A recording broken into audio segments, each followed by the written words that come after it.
Okay, thank you.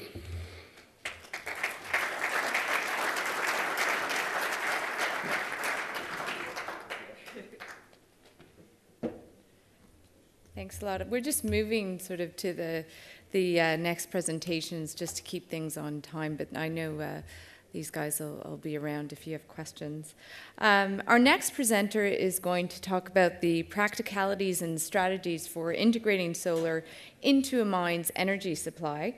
And it's my pleasure to introduce Scott Temke. He's Director of Renewable Energy Business Development at Black & Veatch.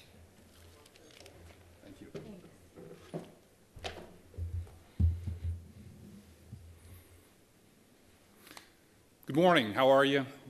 Thrilled to be here. Chile is a wonderful country, and we've enjoyed the hospitality of all the folks that are here. So when we talk about renewable energy, and we talk about Black & Veatch, probably best to talk about and introduce you to who we are, and then kind of talk a little bit about how we got to where we are in the power industry and why renewables are really part of what's going on, and then some key considerations about involving renewables and what you do. So Black & Veatch, and for some of you, you may not know who we are. We're really an infrastructure company. We are equipment neutral. So for us, it really doesn't matter which technology, which company. We're about engineering. We have extensive business in the energy, in the water, the telecom. We have management consulting. And we also do government services, which is primarily with the United States government, federal-type systems. For the last 30 years, we've really been involved in Chile in the desalination side. But when you look at energy, we've been involved in power generation services. We've been involved with renewables. We've been involved with microgrids. When you look at water, it includes hydro.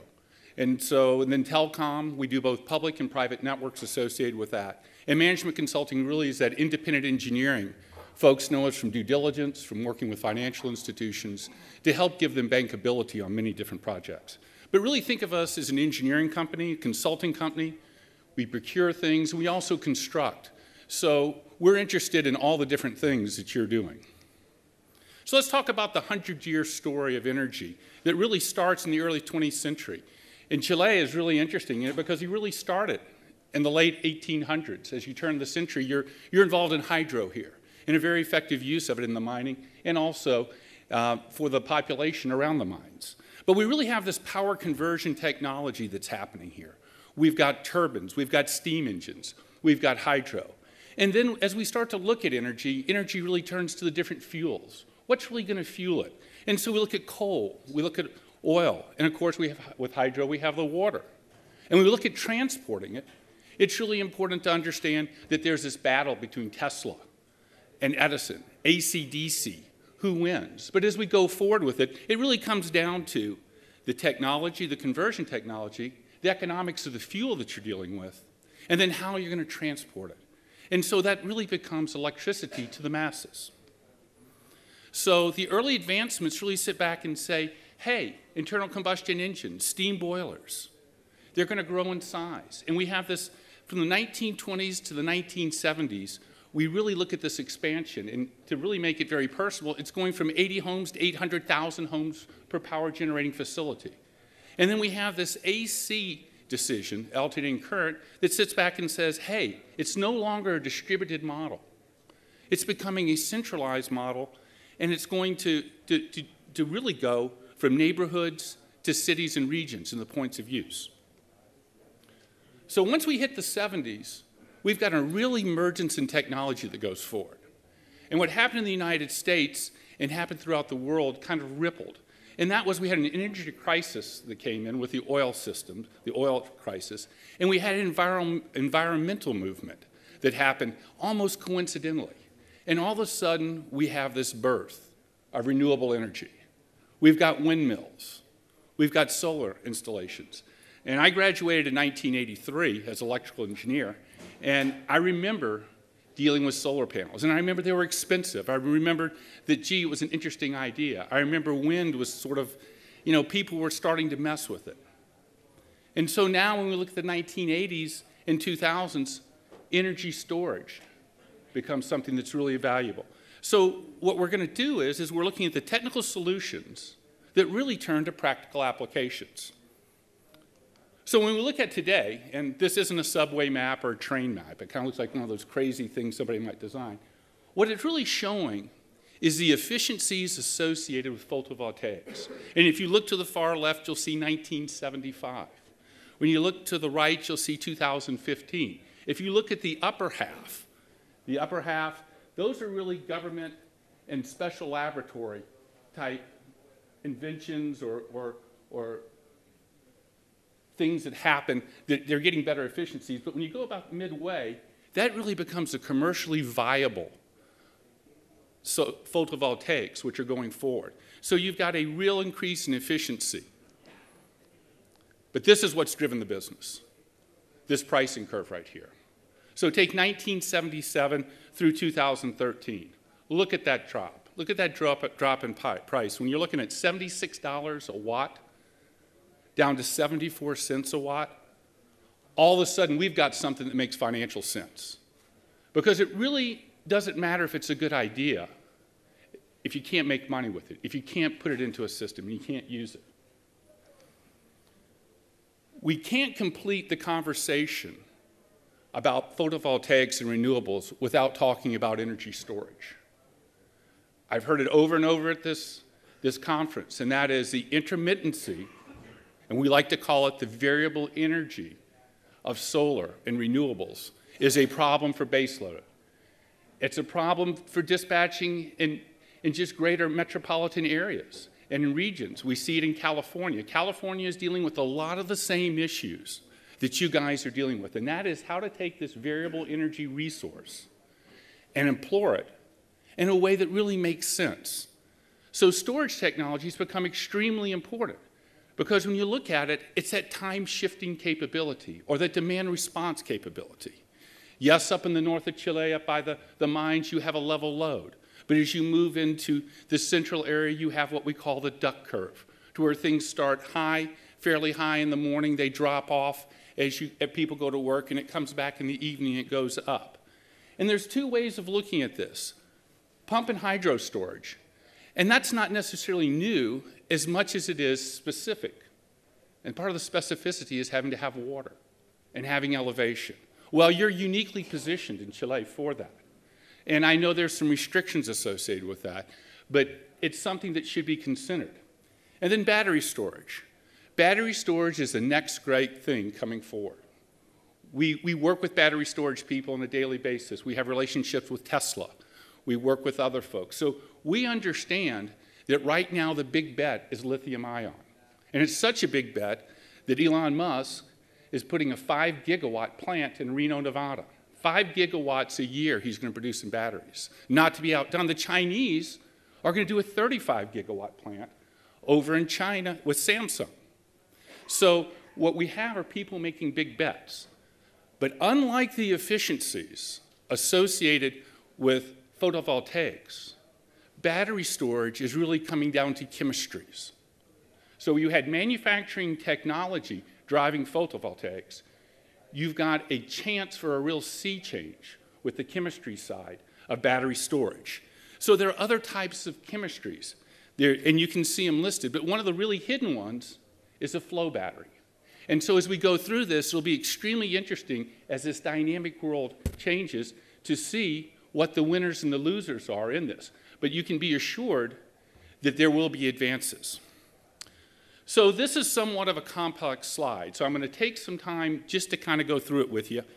And as you look along the y-axis going up, each one of these are technologies for integrating. Remember, that's the key thing. It's not just about storage. It's about integrating different variable energy resources into a practical application. So the height of this bar graph is the current cost to implement. So what does it cost dollar-wise?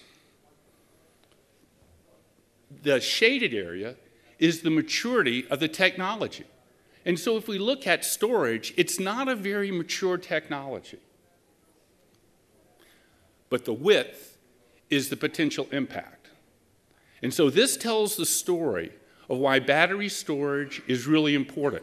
because its potential impact on variable energy resources, such as solar and such as wind, is huge.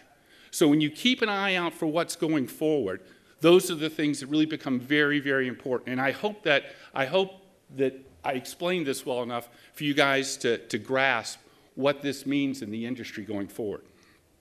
Okay, so we have technical things that have to be done, and we have social things that need to be done. And when you look at society, society draws opinion, and it will eventually tell us where we're going forward and tell us where the investments will be. Limit us to some perspective, move us forward to other perspective. But this is a Gallup poll that was done in 2013. And essentially what it's asking is where should we put more emphasis? Now, it's from the US, but our research tells us that the Chileans feel very much the same, the general public. And one of the things is when you look at solar, wind, and natural gas are all seen as very attractive to the general public. And what we'll see is at the bottom is coal really is not seen as attractive and that we shouldn't have further investments in it. So when you sit back and feel like as a coal producer, as somebody who likes coal, that steady baseline, that you're getting picked on, please don't feel you're getting picked on, because there's a whole bunch of us at Black & Veatch that spent years servicing coal, building coal plants. But these things are trends that we see very much going forward. And as we look at where the US is, what we see is we're now having to integrate. I mean, California at this point, and I spend a lot of time there, has just put forward that they're going to have 1.3 gigawatts of energy storage to support the renewable energy. The renewable energy standard for California is going to go from 30% to 50%.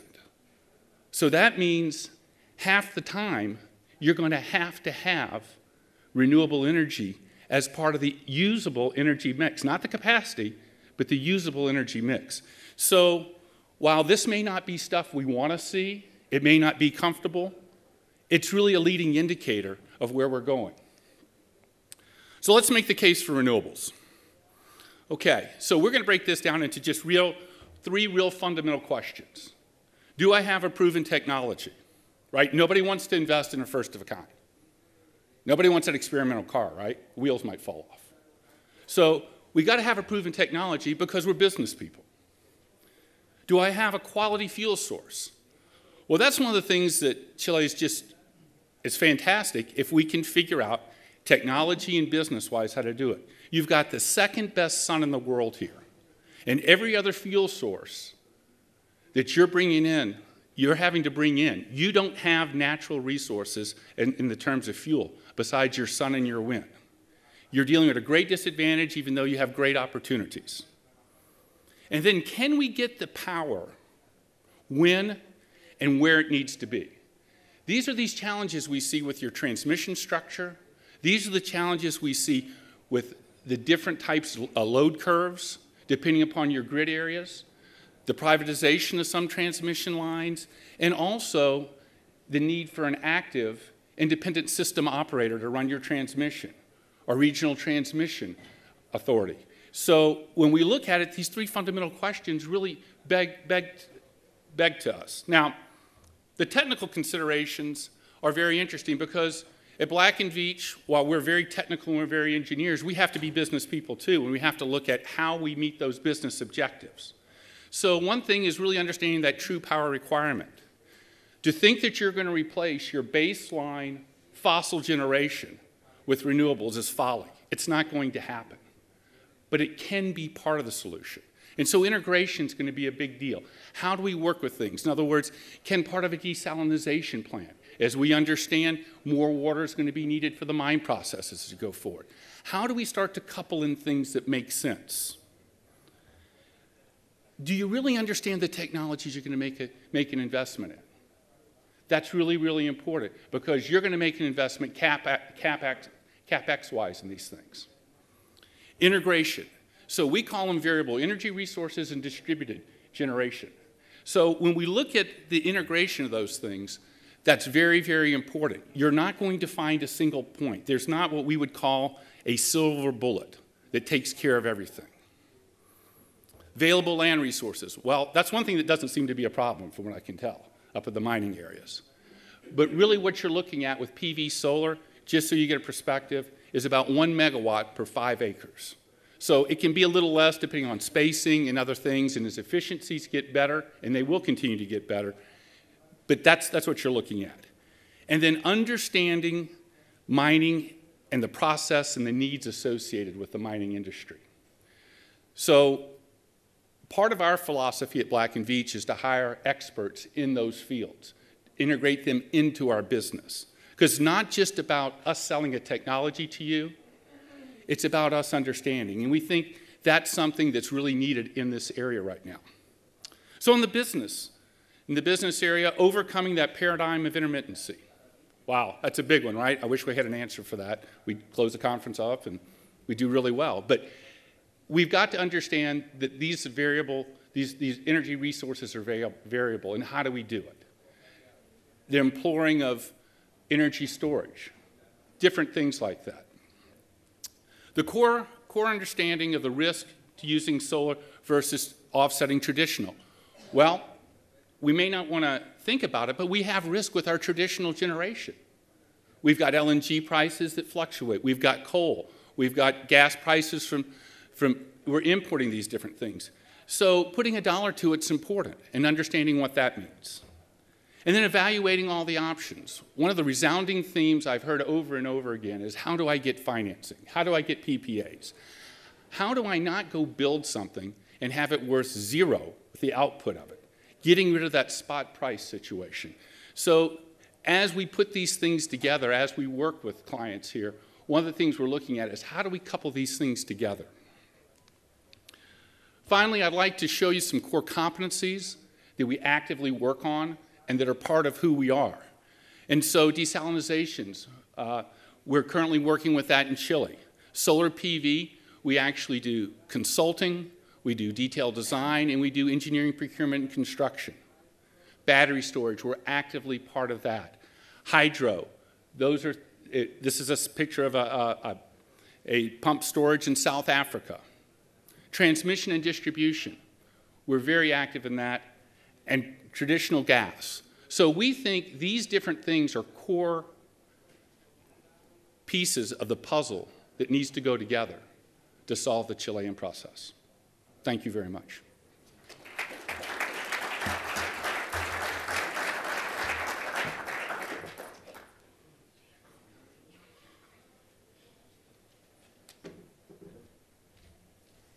Thanks very much, Scott.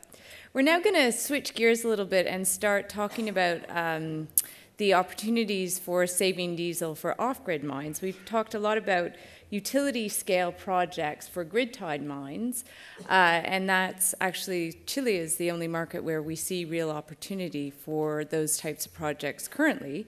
But all around the world, particularly in Africa, we're seeing much of the opportunities for collaboration between mining and renewables is for off-grid mines.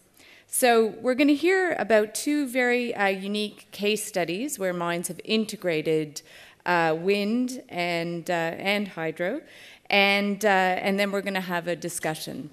So it is my pleasure now to introduce, we have two presenters for the first case study, which is integrating wind to save on fuel costs. Please join me, Jose Guerrero. Jose is Superintendent of Maintenance and Services for Cerro Bayou, and Dominic Duffy. Dominic is Chief Operating Officer at Mandalay Resources.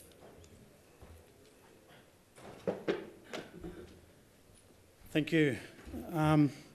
Firstly, I'd like to say thank you to Energy Mines for the invitation to present our new project here. To explain, the reason we're presenting together, Jose and myself, is because Jose knows the technical details of this project, which I don't. So I'll just be outlining the philosophy for why we're doing this now and not earlier in the mine life, okay? So, first up, I think it's important to explain what Mandalay Resources is, and with this background, you understand why we are doing this now. A lot of this is related to capital control and where we invest our capital within Mandalay Resources. So Mandalay Resources only really started at the end of 2009. Where we had our first equity raising. It was a family and friends type of equity raising to purchase Costfield Mine in Australia, which was in operation but had recently come upon hard times. And then the following year, in 2010, we purchased Cerro Bayo Mine, which has been the main operation. At that stage, we needed equity to purchase that operation, so we raised $24 million on the market. And since that time, Mandalay has never raised any further equity. So for that reason, we've been very limited in the amount of capital we've been able to deploy. So our company is we're always looking to grow. We're looking for undervalued assets that we can say, we see where we can make improvements and make them very high cash flow operations. But they have to be self-funding. That's a concern. All the changes we want to integrate into our operations have to be self-funding. And on top of that, 2 years ago, Mandalay implemented a dividend policy where 6% of top-line revenue we pay back to shareholders in quarterly dividends. So when you look at a single operation, firstly you have to take off 6% of our revenue, you have to take off our operating costs, and then we expect some funds coming into capital and the rest, some funds coming into corporate, and the rest is a capital that you have to supply to your operations. So for that, you can see why we have to be very specific about where we're putting our money, and we have to be very sure when we invest in projects such as energy.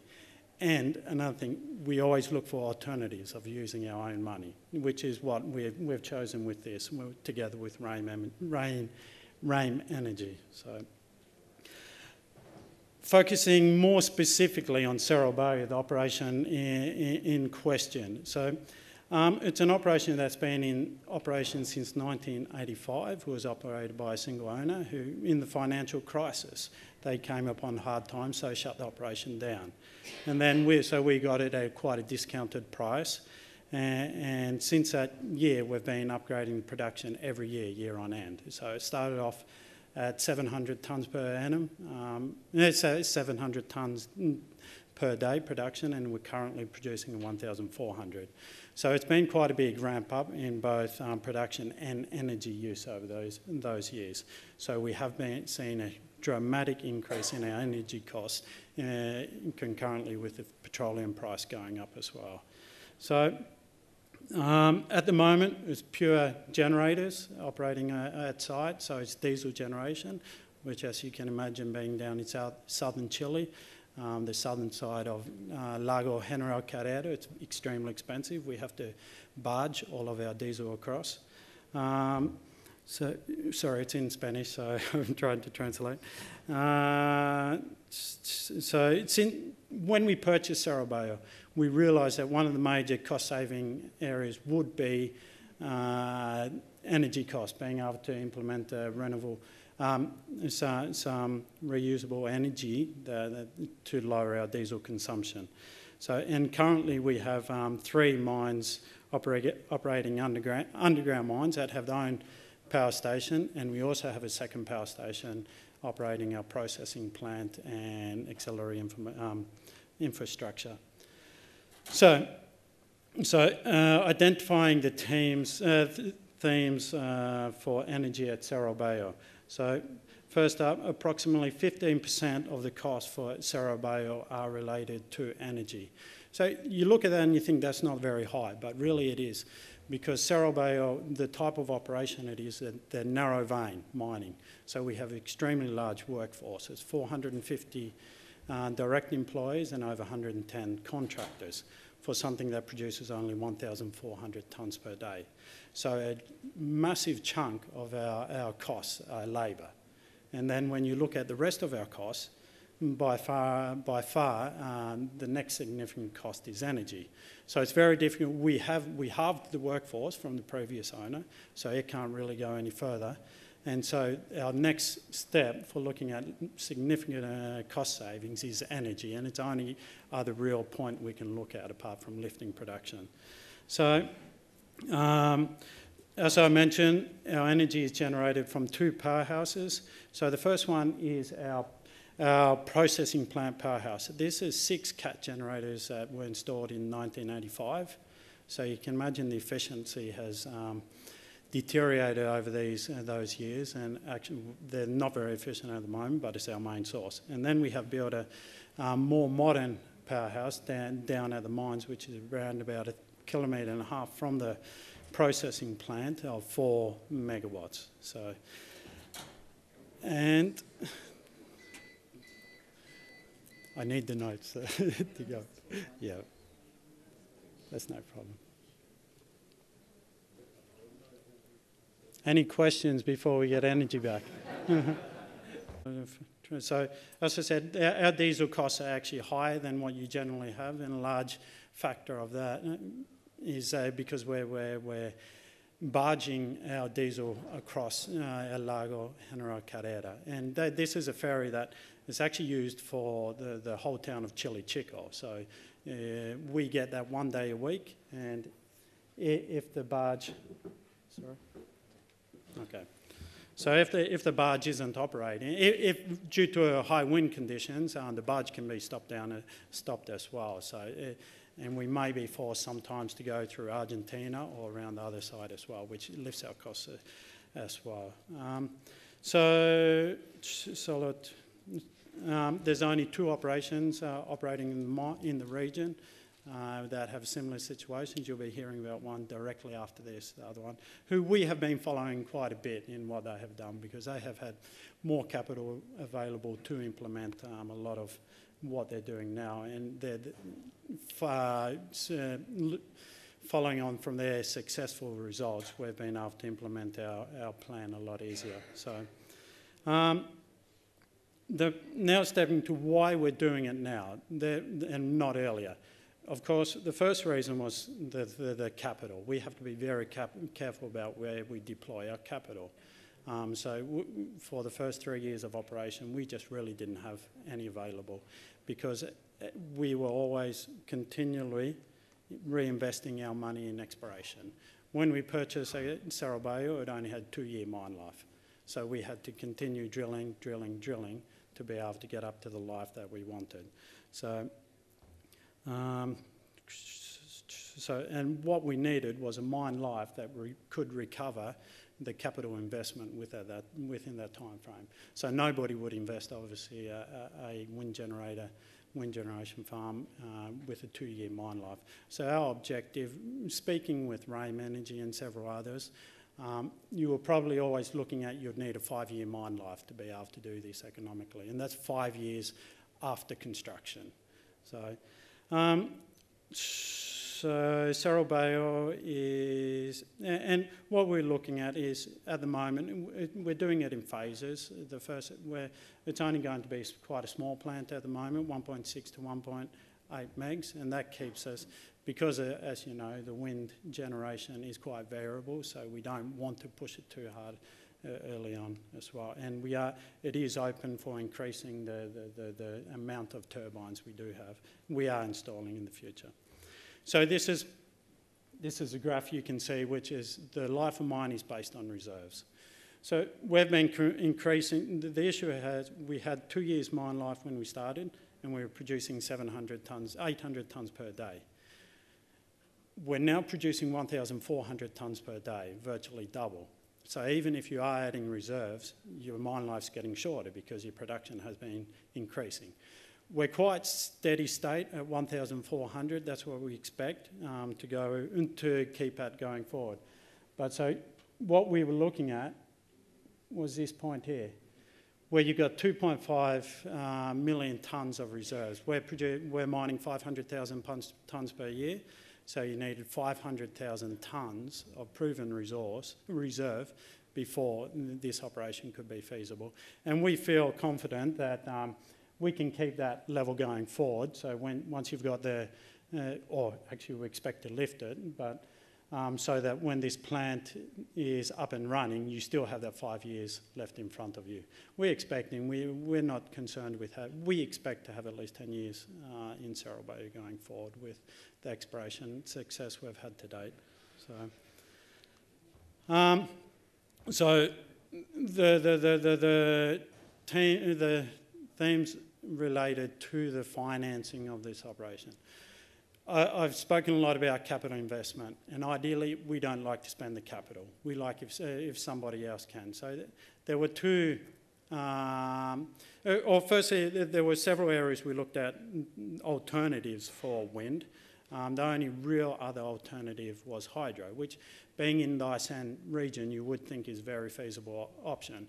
Unfortunately, we're on the banks of Lago General Carrera, which, as you know, runs out into Rio Baker, which is where Hydro Isan wants to do their project. So water rights are extremely controversial. For the quantity of water you have down there, you just can't get water rights.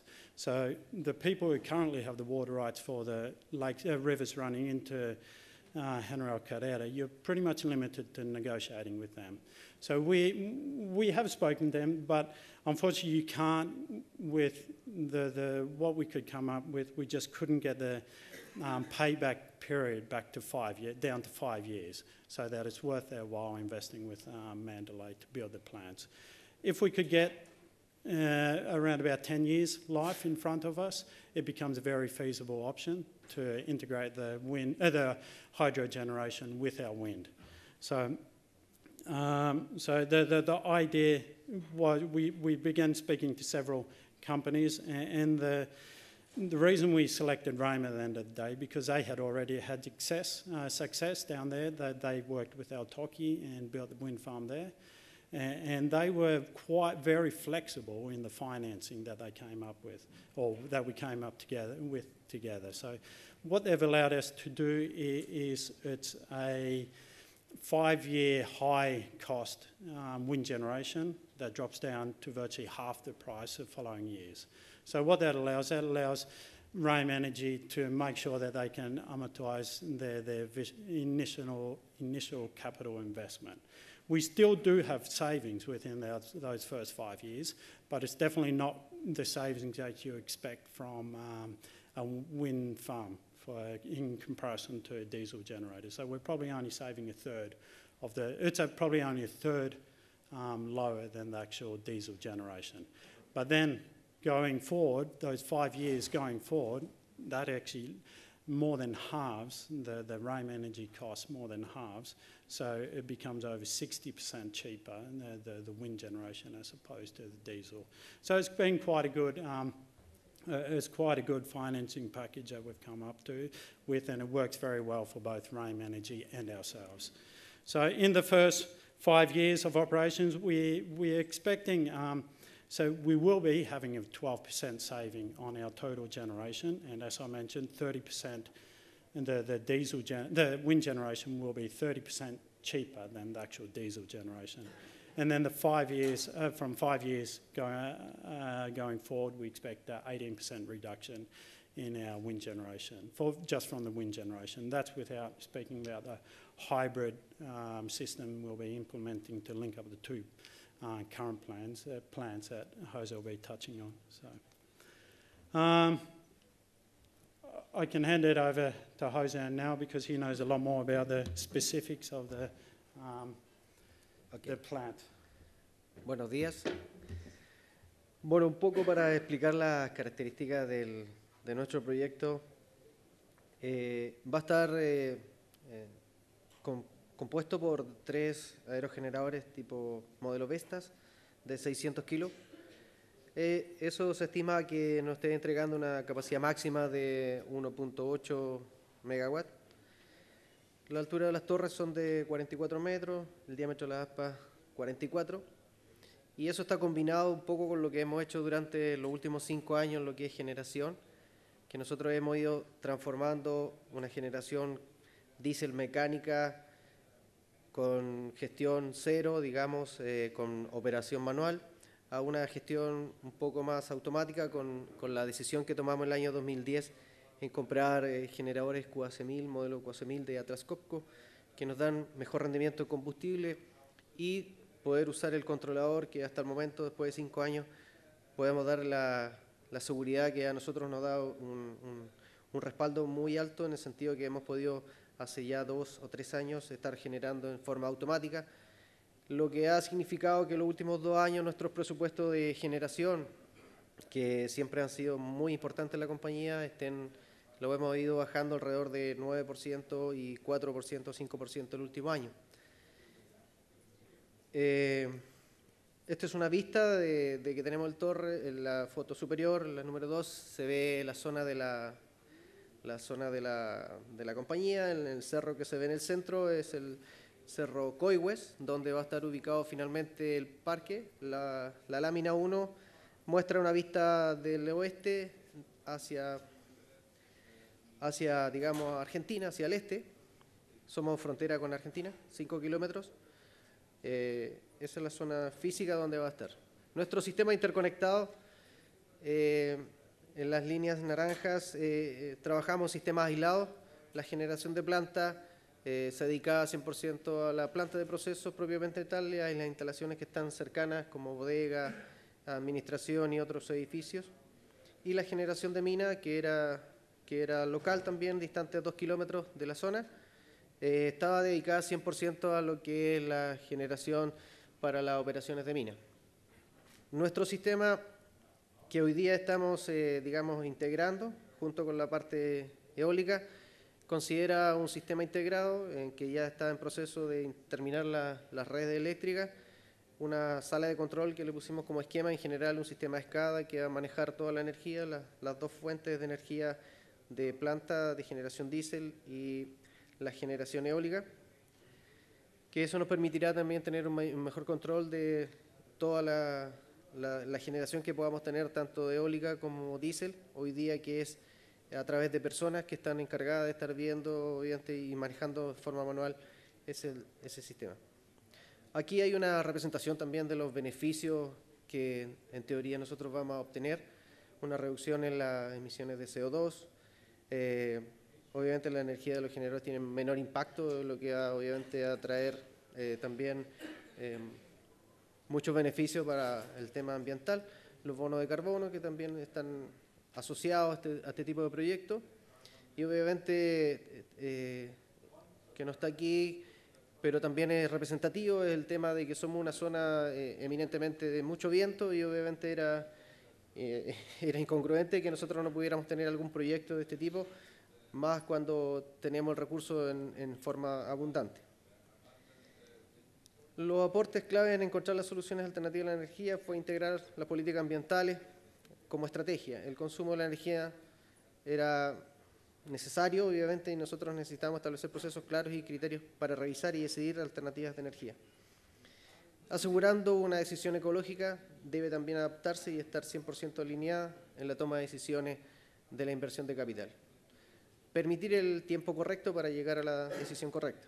Nosotros, la empresa lleva 20 años en la zona, con algunas interrupciones, pero desde el año 95, que somos parte de la empresa, hemos planteado, y los últimos 5 años recién se ha tomado un camino distinto a lo que se tenía considerado antes. Siempre la respuesta de la gerencia y de la empresa mandante anterior era un costo asociado y estaba considerado, por lo tanto no había que gastar energía en desarrollar nuevas alternativas. No así del año 2010 en adelante, cuando nosotros seguimos insistiendo en esta idea de tener sistemas híbridos, y que detonó en el año 2012 con algunos problemas logísticos graves que tuvimos de combustible, que obviamente llevó a cambiar la decisión y buscar nuevos horizontes. Incorporar flexibilidad, La inversión debe ser justificable bajo la utilidad de la mina. También nos pusieron algunas metas, digamos, y acotados. No podíamos tener un proyecto más largo de 5 años y que fuera atractivo para el que estaba haciendo el proyecto. Y por lo tanto era bastante difícil que muchas empresas se interesaran en un contrato a muy corto plazo. Nuestra decisión era la idea de tener una alternativa de generación, no solamente de ahorrar dinero, sino que nuestro punto principal era tener una alternativa de generación a la diésel que tenemos hoy día. Eso en resumen un poco lo que ha sido nuestro proyecto. Está hoy día con nuestros partners que son Siguen. Está iniciada la construcción del proyecto y esperamos los primeros días de septiembre estar inaugurándolo sin mayores contratiempos. Muchas gracias.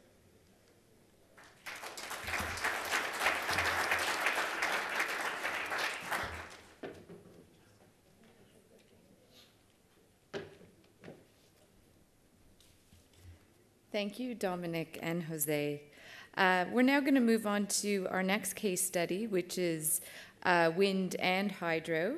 And it's my pleasure to introduce Tom Olson. Tom is General Manager of Nearstar, Chile.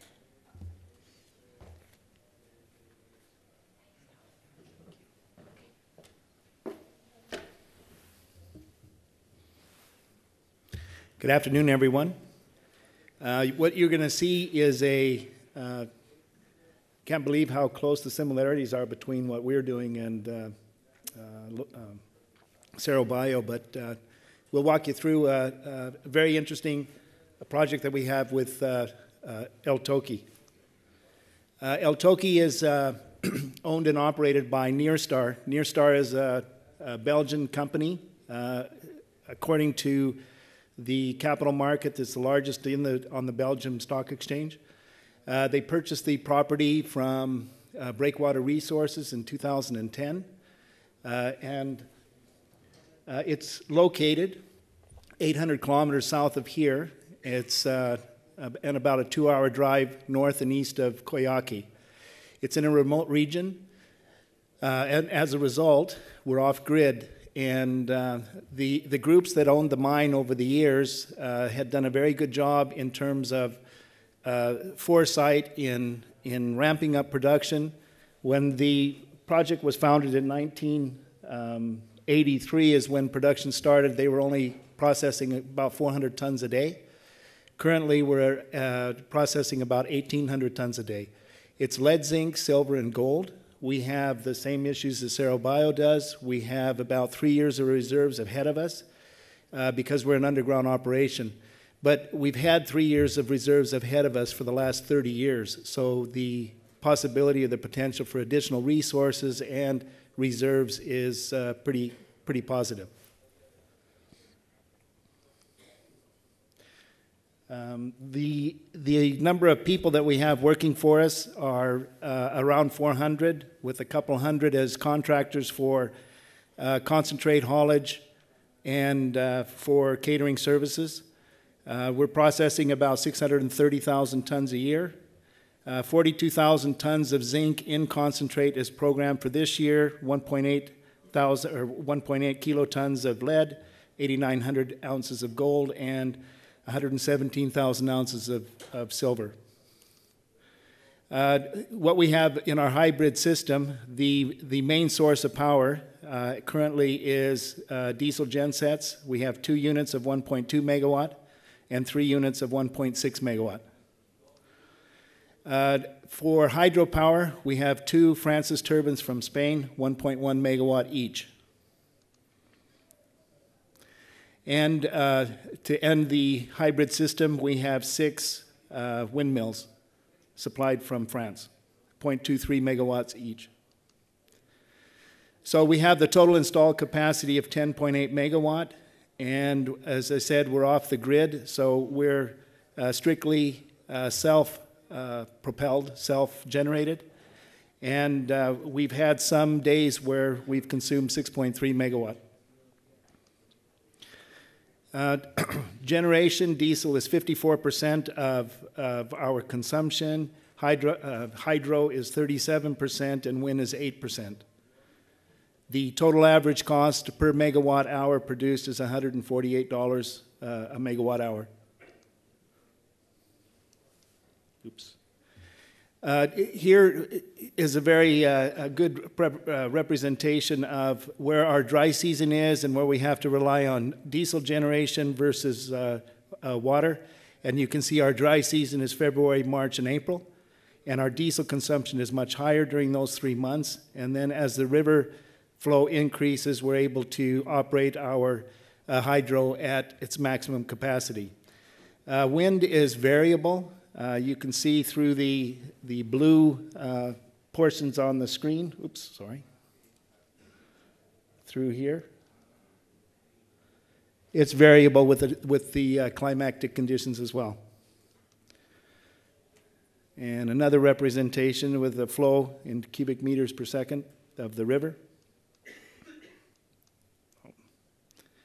And here's a representation of the total power generated at Toki for the last 10 years. You can see our demand has been increasing because the mine is getting deeper. We're having to pump more water from underground, and the increase in the throughput that we've gone from 400 tons a day back in the 80s up to 1,800 tons a day. That's just a reflection of increased production. And the last 10 years of power generation, diesel versus green. Still, diesel is about 46%, or green is about 46% of our total consumption. And as you can tell, the diesel price affects the cost to produce. Currently, in our budget for this year, we have $1 a liter, $1 US per liter of diesel delivered to site. And with the current oil price, we're actually paying about 70 cents a liter right now, which is good. The hydraulic power plant, here's our intake structure. It's for the 2.2 megawatt plant. These are gates that we can raise and lower based on how much water we want to send to the plant. We also have a limit on closing those gates because we have a requirement with the Chilean government to have a minimum flow going down Rio Toki so that we do not affect any of the aquatic life. This is a photo. It's not all that great, but here's the penstock. We're standing on top of the storage structure for the water. Here's the penstock, and here's the plant. Water flows through the two turbines and then discharges into Rio Toki, which is here. This is the power plant itself. It has a overhead crane to service the two turbines. So we have water rights for 7.5 cubic meters per second, and we can operate both hydroturbines full out for 8 months in the year, and then as the river flow drops, we normally take one of the units offline. We have high availabilities on the units. We have a very structured maintenance program with condition monitoring for vibration, oil analysis, obviously, and then we follow to the letter the operating and maintenance manuals for the units, and we have very, very high availabilities. Wear parts and components, they're changed out every 10 years, and currently we have a third turbine that we received financing from corporate as it's a growth project for $3.5 million to install a third turbine. And that should take us from 45% green energy production to 65%. Here's a photo of the turbines. Here's the discharge from the power station.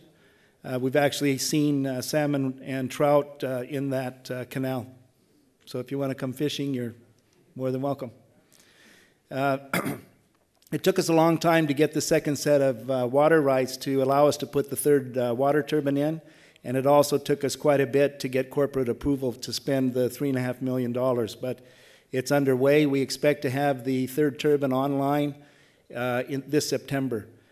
And we've got some issues with construction because the weather is pretty harsh in this area.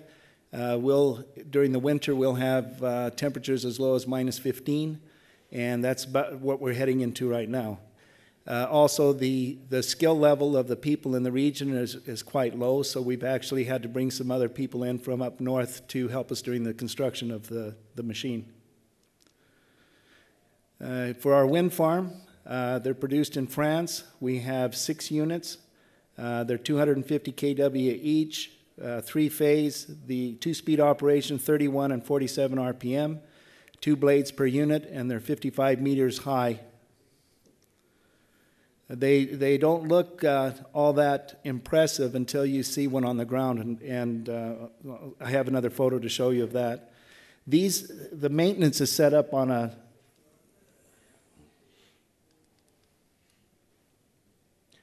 a tripod arrangement, so to drop these down, you use a series of cables, and they just lay down on the ground. It does not require any crane to access to do any servicing for the units. The length of the blades are 28 meters. The main drive unit weighs 9 tons. We have a wind range where you can operate the units. It's between 5 and 8 as we operate at the low speed, and then once the wind velocities get up to 8 to 22, we can operate at 47 RPM. There's one of the units down for an inspection. The advantage for Toki and the decisions they made to put the wind farm in were strictly economic driven. The price of oil was increasing. They didn't have the water rights to install another turbine on the Rio Toki as we do now. And so they went with 6 turbines. The time to install the turbines from purchase and installation was 8 months. Once we got the authority from the government, that only took 2 months. So it was economically driven because of the worry about the price of oil and where it was headed. Here's one of the units down with the tripod system for servicing. No crane required. The problem with this is if the wind velocity is too high and you have a unit that's ready to go back up, you can't.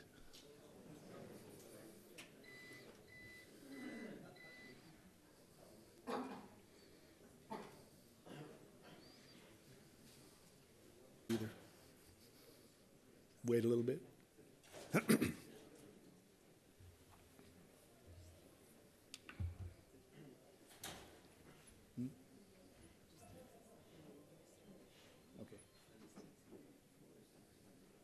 When you've done your maintenance and the wind is too high above a limit, you can't lift them back into position and start operating them again.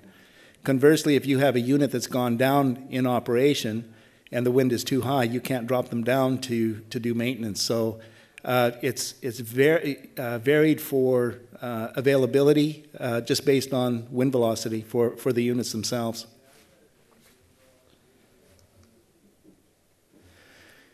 So that was the high cost of the diesel that drove us to put in the turbines, and we did not have the water rights. We've actually had to change the design on the blades because they were designed for something other than what we're experiencing. Wind velocities were way too high for wind gusts of more than 25 meters a second.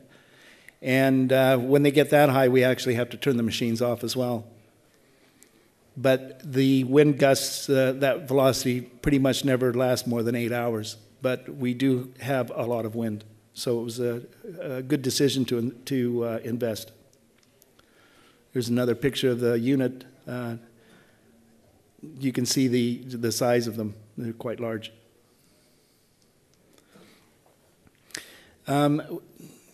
We also have some problems with operating the units when the temperature gets too low. We have to shut them off. I think that was a bit of a design criteria issue. I don't think they included what the temperature range was at El Toki. We can get down to minus 15. We have problems with the blades at that, plus we have problems with the hydraulic system. The temperature affects the viscosity of the oil, and we have to shut them off as well. We have a supervisory control system because the units are 3 kilometers away from the central control room, but we monitor it through a fiber optic system as well. The hydro plant, we have 4 people that operate that, working 7 on 7 off rotation, so we have to man that 24/7.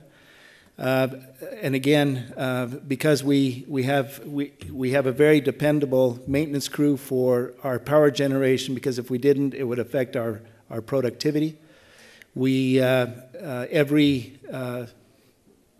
10 or whatever the manual says, for example, on the diesel gen sets, if we have a top overhaul based on hours, we do the top overhaul.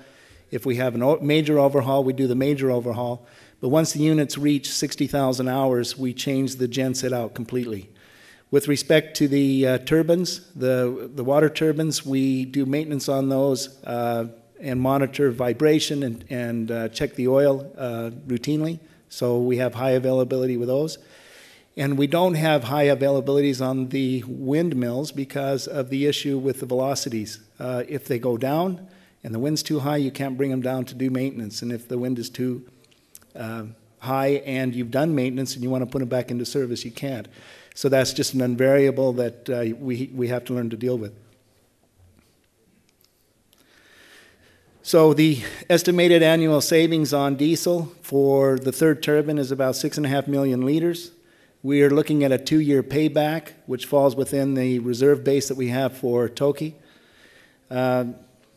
The reduction in, or the installation of this third turbine will also have an impact on diesel generator maintenance because it will extend the life of the hours in between those top overhauls and complete overhauls, because we're actually able to produce 65% of our energy requirements through hydro or through green energy once the machine is operating. And we also have 2.8 million liter per year of diesel savings because of the of obtaining the water rights for the Rio Toki. And thank you.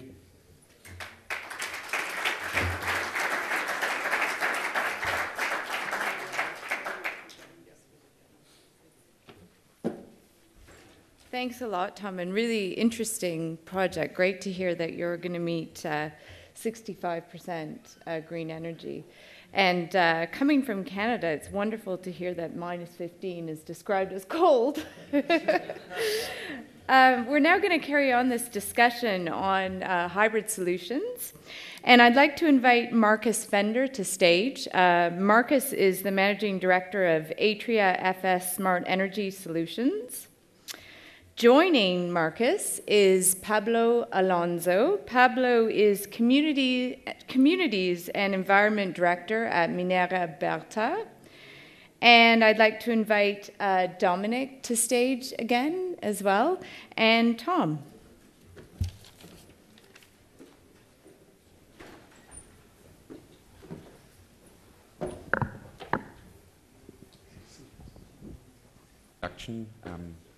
I'm Markus Fender. I'm working for a German group of enterprises, and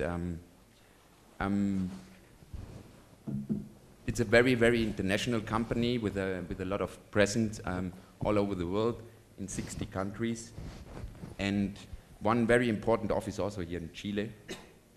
And I'm within this group of companies. I'm responsible for a new enterprise that we formed that concentrates on decentralized energy and energy efficiency. Normally, Ferrostahl has already had a long history in energy, over 30 years building power plants all over the world. And we were looking for new opportunities in the energy sector, and we saw these opportunities in small companies, in small mines also, where the energy cost is very, very, very high, and we can compete with renewable energies already a few years ago, and now even more with energy costs of diesel having 25 cents or more. Renewables are already very, very, very attractive and also very economic. So now we are here in this discussion, and I think we have a very, very complete group. You already know most of the participants. Tom being managing director of NiStar, of one of the mining companies. Another managing director of a mining company which can give us the view of the directives of a company on how they look on energy supply and the challenges that we have with energy supply. And we also have Pablo, who joined us. You don't know him. He's director of Medio Ambiente, ambient and communities, right? That was it. And he's located in the north of Chile in a mine there, working, and he brings a lot of experience in consulting for ambient issues and also with communities. We also should have Jose with us, I think, who wanted to join us. Okay, so but we are a very international group. So I started with English, but I think we later switch a moment to Spanish in order to talk with you about some of the issues that you wanted to mention, with especially focus on issues related to communities and also to ambient conditions that hybrid plants have. So, but I want to start maybe with a very, very general view from a general manager perspective on what the challenges of an isolated mine are related to energy and also fuel supply. So, and how you deal with that. Tom, could you answer that question? Yep. Is that okay? Yeah, El Toqui, the closest port that we have is in Puerto Chacabuco. All of our fuel is brought into that facility, and then we truck it to site. And it's we truck probably 5 or 6 trucks a week at 25,000 liters per truck. And there's an environmental risk. We haven't had any issues with the truck transport or any accidents and any spills, which is good. But we also use the diesel for all of the mining equipment as well. With respect to the storage facilities that we have on site, for diesel, I think we're installing another 7,500 liters or 10,000 liter storage capacity. So our storage for energy is in the diesel storage. The river at the moment is running pretty well. I'm not sure if that's the real issue that we have, and the decision to install the third turbine was economic. Just because it was said in a couple of the other presentations earlier, who can predict what the price of oil is going to be? So anything that we can do for reducing our costs makes us that much more competitive. We're also looking at, we've got a tailings pond that's in closure right now. It has a huge surface area. We have to close it with the installation of a impermeable membrane on top of it, but we're investigating the use of installing solar panels across that wide expanse of free area for the sun. Although we don't get much sun, we're investigating that as an opportunity to increase even further renewables for the operation. Yes, I was asking also a little bit more on logistics for the oil supply, because I think I understood from your company in the presentation it was one of the decisions or one of the decision points that you had a problem with logistics or something like that, that maybe jeopardized the energy supply, where maybe renewables can give a certain mitigation to such a problem. Do you want to maybe add something? Yes. Yes, Tom mentioned that we're very similar to our Cerro Bay operation has very similar logistical issues in that it all comes through the port of Chacabuco, and then the main difference that we have is our petroleum or diesel has to be then barged across General Carrera, and you're very limited in your options there. So what you find there's one ferry, it's quite a big one, but that's also used for passengers as well. So what you find, you can't transport diesel or explosives at the same time as passengers are used. So we only get 1 day a week where we can bring our fuel across and our explosives. So big issue is wind, when there's high wind conditions, which will be good for the wind generation, but it's negative for barging. We can't ship across. And then you have regional issues. Several years ago there was large strikes in Iceland, and virtually the barge was stopped and the roads were closed. So then you need a very large stockpile of diesel on site. So we have over 500,000 litres of storage capacity on site to allow for those. So that's a large inventory that you're carrying of diesel as well. So. If one of the questions was, can we operate on 100% renewable? In Toki's case, no. We need the diesel generation.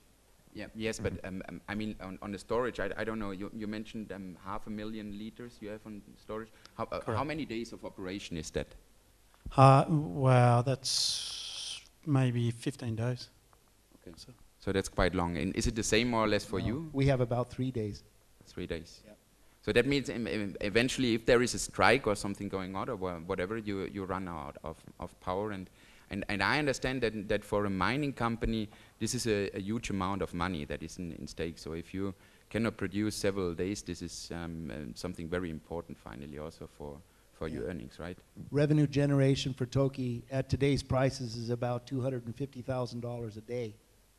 And this strike that Dominic is talking about occurred in Iceland, and it shut the operation down for a month and a half. I think it was in 2011 in Toki's case. So.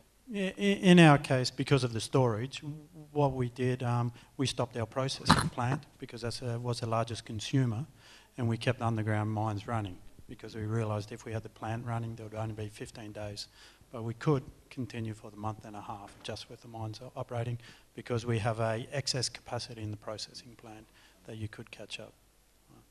But I understand, I think for both of you, finally, the reasons why you decided to install some renewable energy was clearly economic. So as I mentioned earlier, I mean, with diesels, you probably have 25 plus cents per kilowatt hour, and bringing it down to 15 as in your case, or maybe something similar in your case as well, is a fair about money that you finally can save. We're a bit over 25 cents at the moment.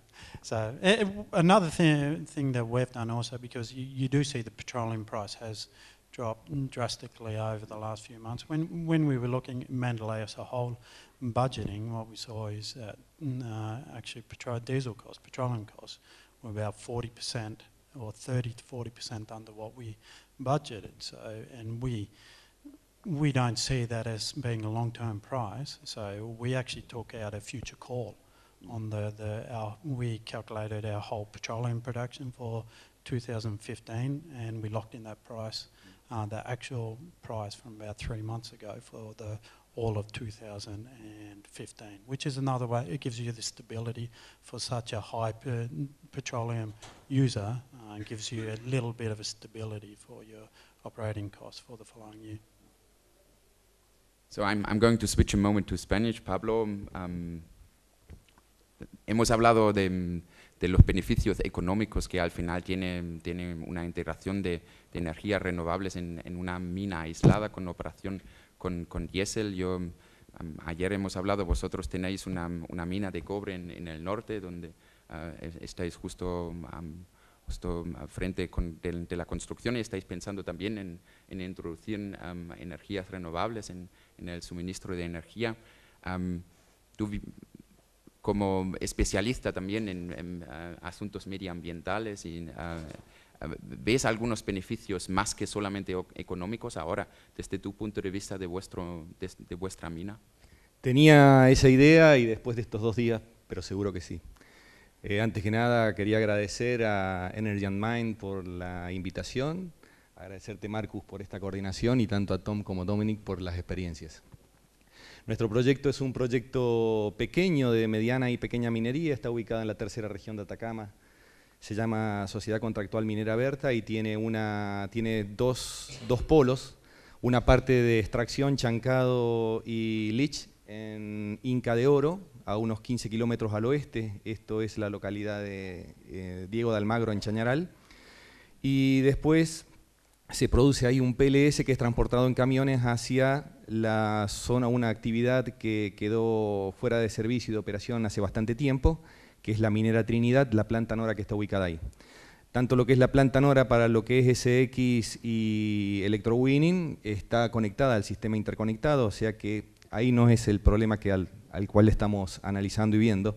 Pero Berta es una actividad remota, es una actividad que está ubicada en un lugar donde no hay ninguna posibilidad de llegar con energía, entonces estamos hablando aproximadamente de 1,5 megas aproximadamente, con gran porcentaje en chancado, menos porcentaje en lixiviación y muy poco en lo que son servicios auxiliares y demás. Entonces yo encontraba en estas exposiciones anteriores una similitud importante, especialmente porque nuestro suministro de energía está dado por diésel. Y entonces, frente a lo que vos preguntabas, Marcus, que tiene que ver con los aspectos ambientales, estamos frente siempre a riesgos tecnológicos, con la probabilidad de ocurrencia y las consecuencias que se dan.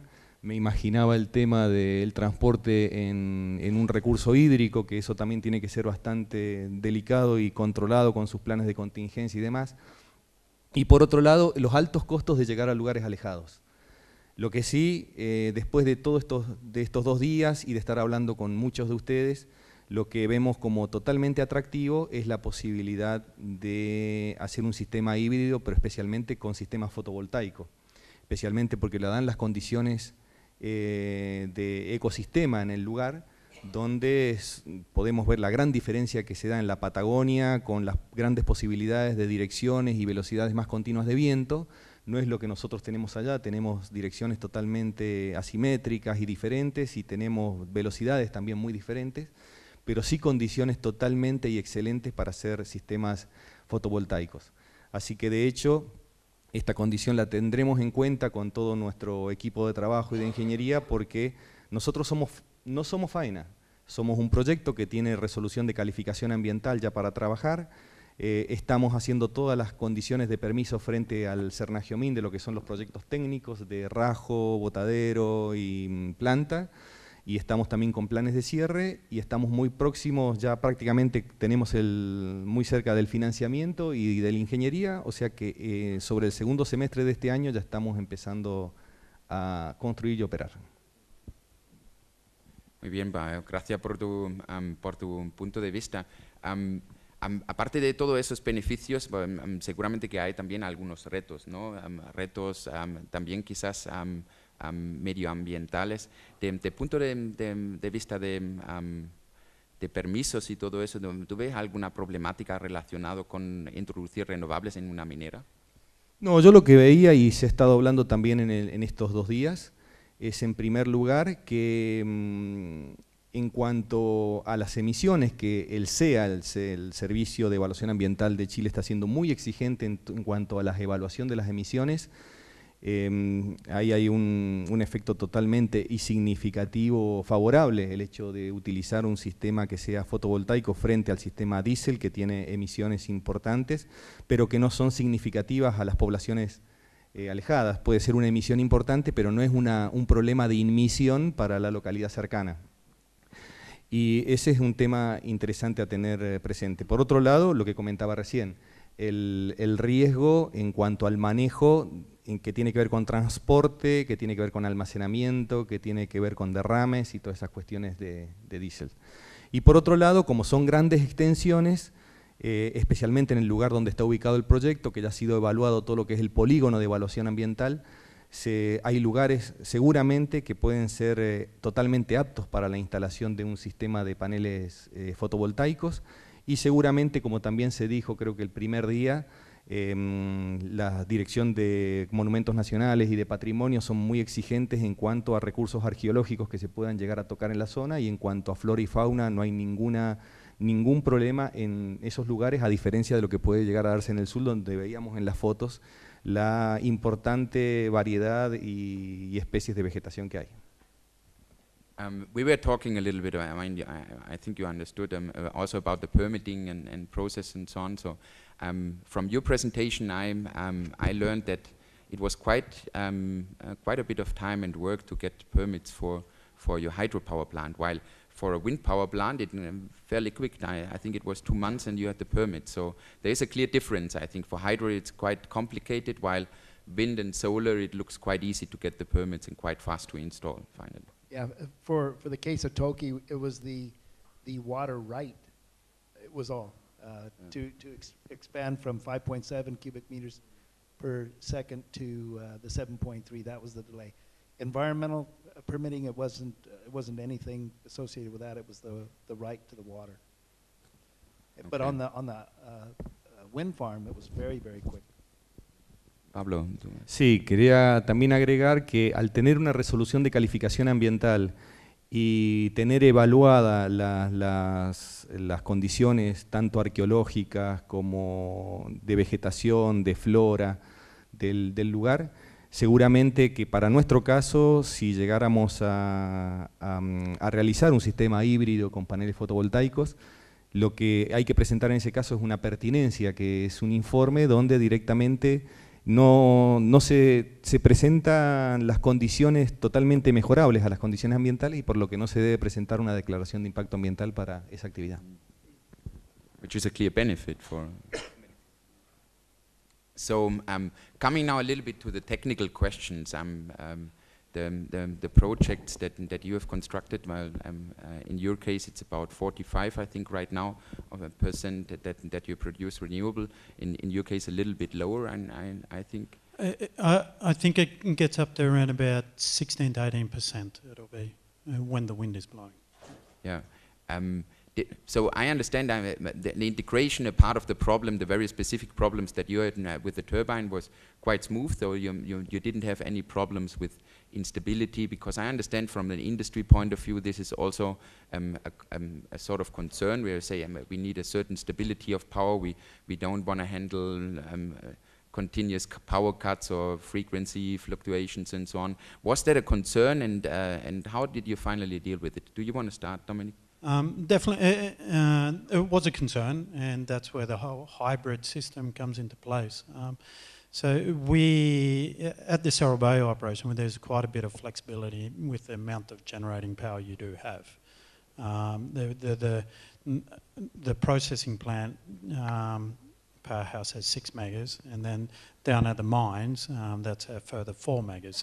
It was over dimension because the planning for the future when we could integrate a whole hybrid system.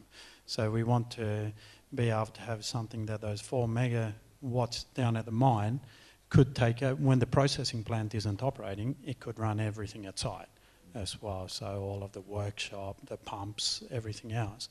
And when the processing plant is started up, so with this whole hybrid system coming into place, then the minimum amount of generators from the older, less efficient processing plant would start up and supplement that.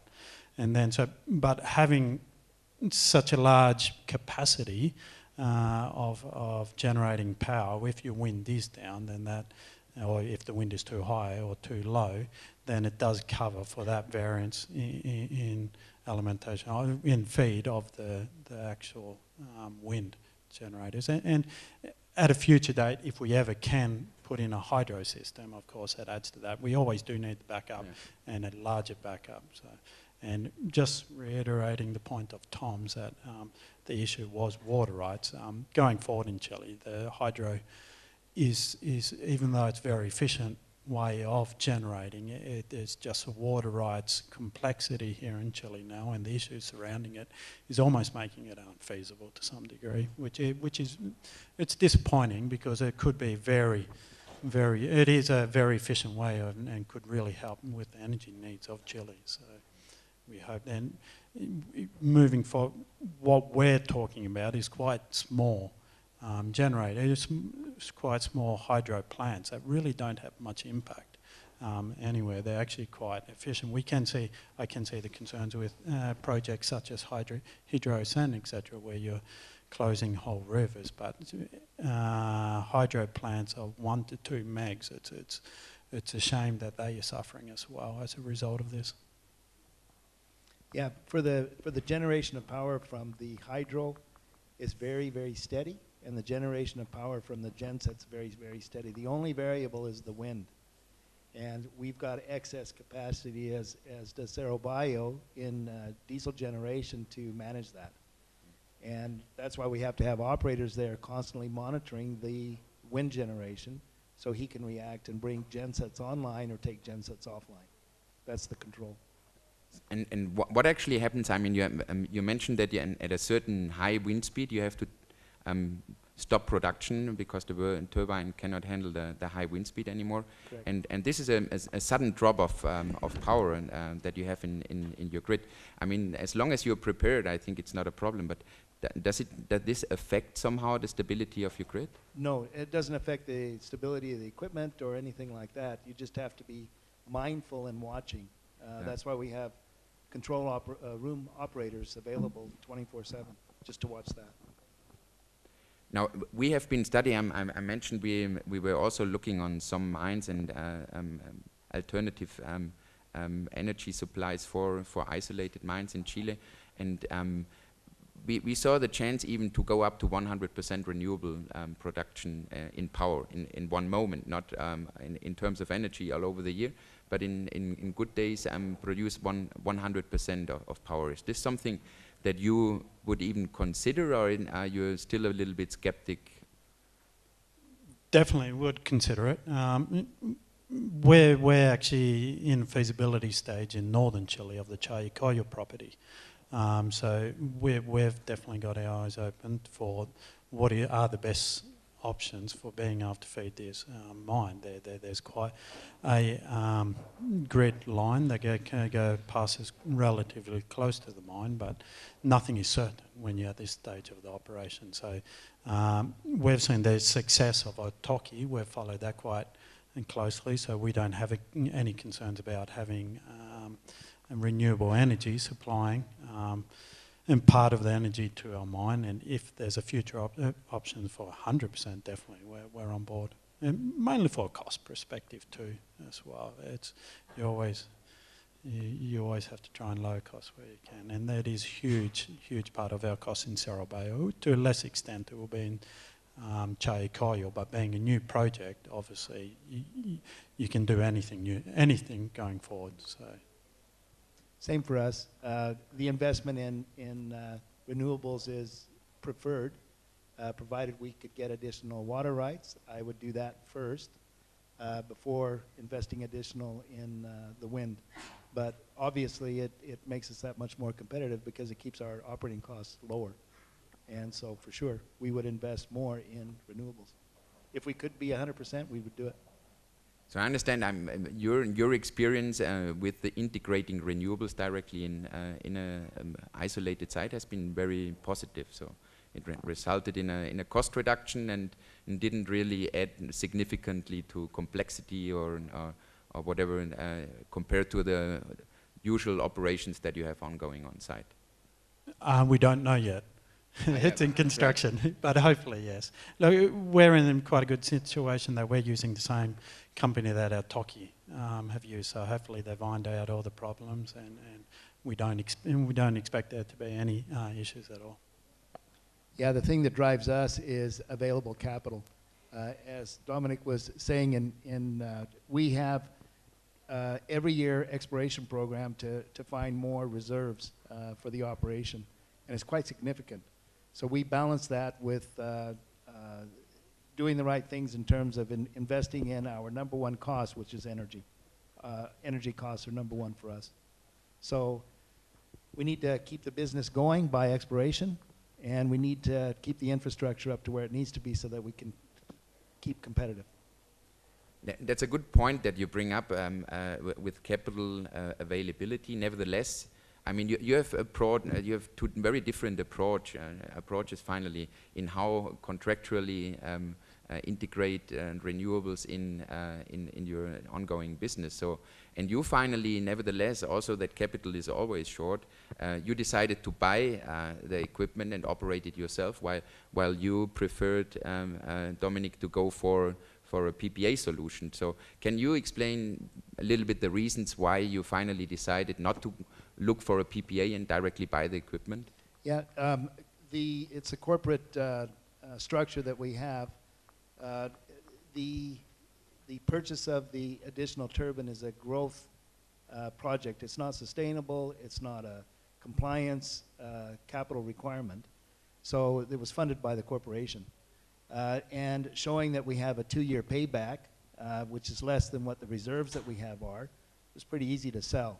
So That was one of the reasons. The second is we prefer to manage the power generation in-house rather than going to a third party.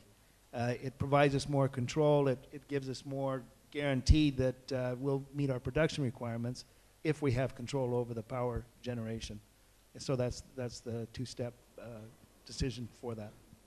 And in your case, Dominic, I think it was mainly capital availability and that you wanted to invest in your business, exploring new sites and mines, right? Yeah, correct. We went for the PPA option. Part of that is for the Mandalay philosophy for how we handle cash. As I mentioned in the presentation, we pay 6% dividend on our revenue. So what that means, the sites, what they earn, 6% immediately comes off top. And then any funding, we prefer not to give any funding from corporate. So we don't want the sites coming to us saying, look, we want to put in a project for X dollars. We expect the operations to come to us saying, look, I've got a project and it falls below the value. So I'm not actually asking for any money. We're still paying, we're still self-funding. And to be able to do that and continue with the exploration, it wasn't really the option of spending close to $2 million for the construction of this plant. And REMS Energy were very flexible with what they did, and the PPA worked very well for us in the two-stage system. How much?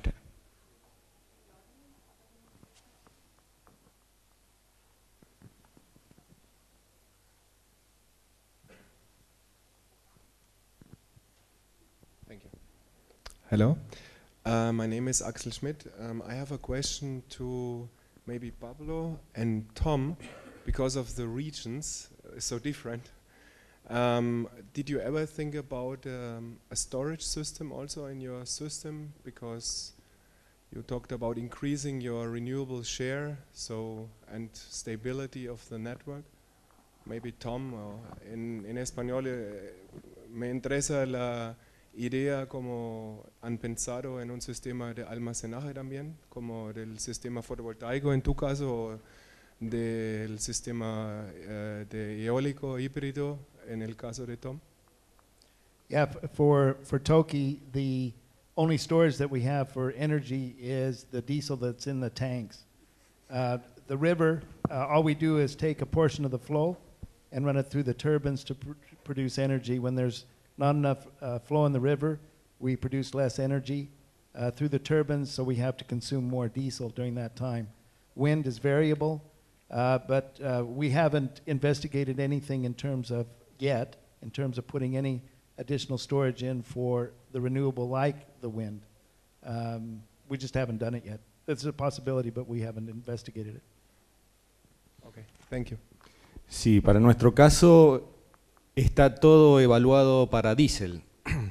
Será evaluación futura que haremos en este tiempo antes de que se ponga en marcha el proyecto para tratar de evaluar, pero también tendremos que tener en cuenta que se puede modificar de alguna forma la demanda de la actividad minera para que también se adapte a la entrega de energía que puede llegar a ser tanto renovable o diésel, para tratar de no generar acumulación. Yo creo que el gran debate que se viene en el futuro cuando se habla de disminuir los combustibles fósiles en función de energías alternativas, las RNSC, es que está en las emisiones por un lado y en las baterías por otro, o sea que son discusiones que se van a dar en un futuro seguramente. Muchas gracias. Yo creo que para añadir algo allí, yo creo que en ese caso, con porcentajes de renovables debajo del 50% quizás baterías todavía no son necesarios. Después yo creo que en el primer paso sí, baterías más en términos de estabilidad, más de potencia que de energía, y con un porcentaje de coste bastante pequeño, yo creo que sí se puede llegar a tener 100% renovable en una planta. Y lo interesante, yo creo que por eso también para para todo el mercado eléctrico es en los sistemas híbridos de sitios aislados. Al final se tiene que llevar todos los problemas que hay en un sitio. No son como camuflado como en la red donde tengo producción fotovoltaica, renovable, eólica, y al otro lado pues, convencional, y los dos están incluso con intereses muchas veces contrarios. Aquí en un sitio aislado todo tiene que funcionar y funcionar juntos. Y hay una pregunta.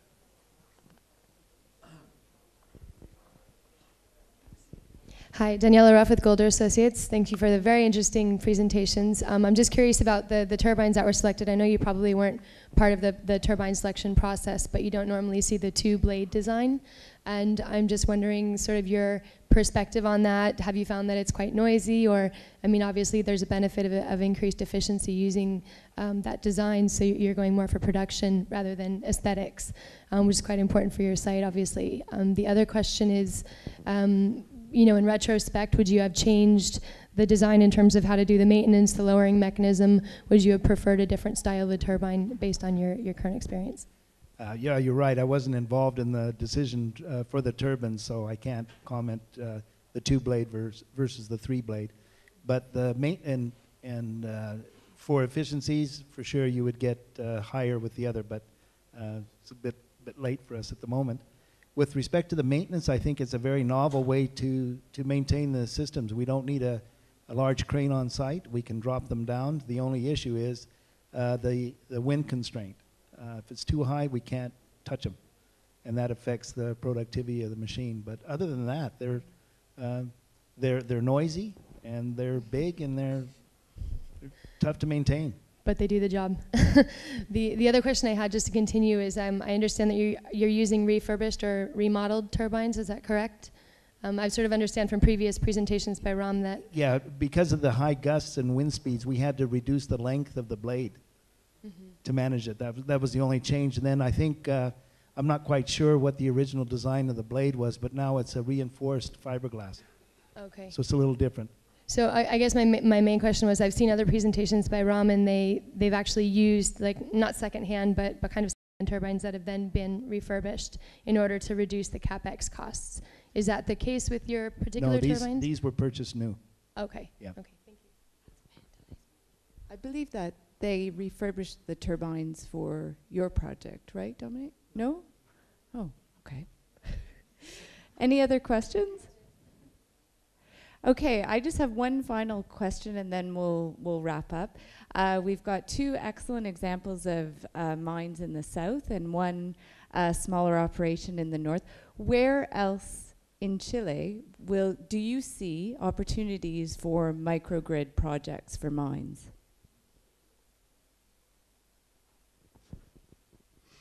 Yo creo que proyectos como el nuestro hay muchos en la tercera región.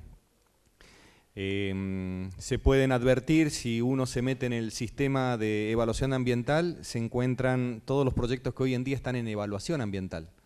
Entonces, en el tamaño nuestro hay bastantes proyectos que yo creo que podrían seguir este camino.